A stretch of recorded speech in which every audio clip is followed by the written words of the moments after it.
Yeah, so as far as my perspective on Trump goes, it tends to do with the view, it tends to revolve around the view that he is a businessman at heart and that the focus of his um, political style, I guess, is deal making.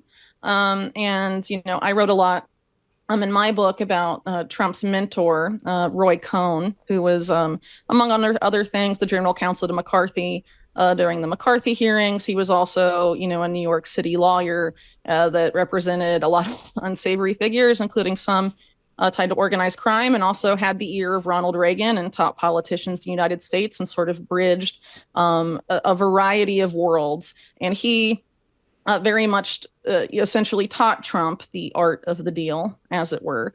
And, a lot of his Cohn's close associates, like the Pope family, for example, were very politically connected, also connected to organized crime, arguably, but were very much in the business of making backroom deals, and that's how, power political power in the United States functions.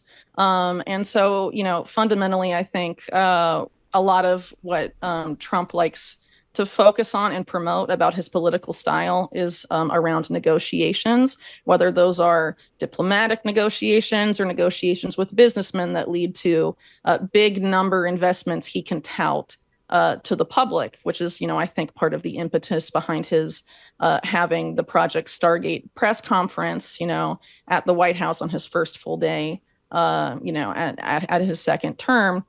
And I think that's also kind of consistent with what we saw from Trump during his first term as well. So when you're sort of focused on those metrics, I don't necessarily think that the focus is necessarily on how do I help everyday Joe. I'm sure that in his mind, well, I don't really necessarily want to speak for him, but if you're of the opinion that I'm going to tout this big multi-million-dollar investment in U.S.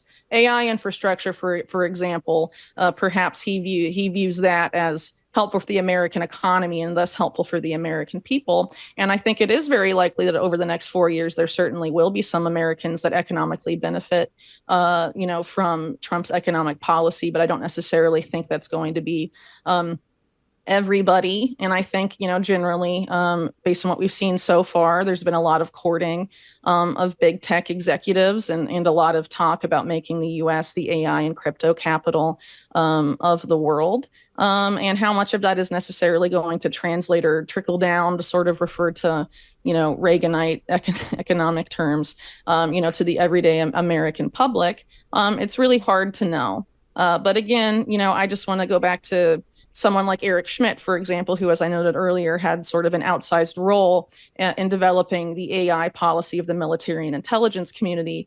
He wrote a book called The Age of AI with Henry Kissinger, and also, I believe, a professor from MIT, who I'm sorry, his name escapes me at the moment, but basically, that book posited that essentially AI is going to make a two-tiered society. There's going to be the top tier of people who develop and maintain AI and set and determine what its objective functions are, and then sort of a second class who, which we would assume is larger than the first class, so they don't explicitly say that, but who AI acts upon, and eventually that group will lose the ability to understand and really be able to conceive of how AI is impacting their lives, and will develop some sort of dependency on AI for things like decision making, sort of leading to this phenomena that they refer to in the book as cognitive diminishment, which I sort of see as this idea of we've all heard it before: if you don't use it, you lose it. Sort of the idea of like mental math. You start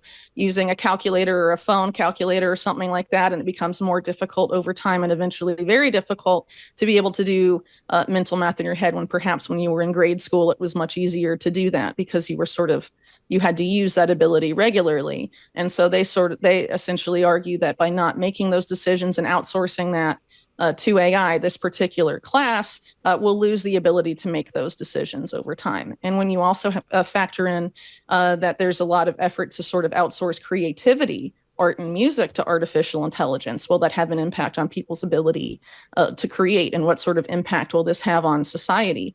And, these are things that I think sort of get left out of the public discussion. And I don't think they're really on someone like Trump's radar as a businessman. He's focused on sort of the bottom line, the number, the success of the negotiation, and how successful it looks, frankly, whether it's to his base or to businessmen he wants to court, or, other people, foreign leaders, and, I'll stop there, I guess. No, that was great. So how do you feel when you hear about AI creating this two-tier system? Oh, I certainly don't think that's positive. I think it's sort of the technocratic model that we discussed earlier, where you sort of have an elite class that sort of set, the system that will micromanage the masses at the end of the day. I mean, they don't explicitly say that in the book, but if you're familiar with someone like Henry Kissinger, for example, and some of his more controversial views on the masses and the public, and some of his more infamous quotes, is that a system that he wants to happen? I don't really know. He's dead, and so no one can ask him. But I think it is kind of disturbing, in a sense, that someone What are that some was of known. his more infamous quotes? I'm not super familiar with Kissinger. I know who he is, but I couldn't quote him. Well, he created a national security memorandum, for example, that viewed people that live in the third world birth rates and in the global South as national security threats to the United States, and wanted to implement policies to reduce their population size, for example, and sort of had what I would argue is a eugenicist bent to some of his policies. And he was one of the mentors, of course, to people that have become infamous in recent years, like the World Economic Forum chairman Klaus Schwab. Some of his more infamous quotes that he's known for refer to, soldiers being, pawns of foreign policy, essentially sort of like, people's lives are just, pawns on a chessboard for the sort of the elite figures to move around, for their benefit. That's sort of the mentality as I see it, of someone like him. But obviously he's been, praised as a model statesman and all of this stuff, and has mentored Trump in his first administration, mentored Hillary Clinton, people on both sides of the aisle. But I personally, I think the more you look into someone like that and his connections with sort of dubious oligarchs like David Rockefeller going, significantly back in time, he's sort of someone that promotes this idea of a global technocracy.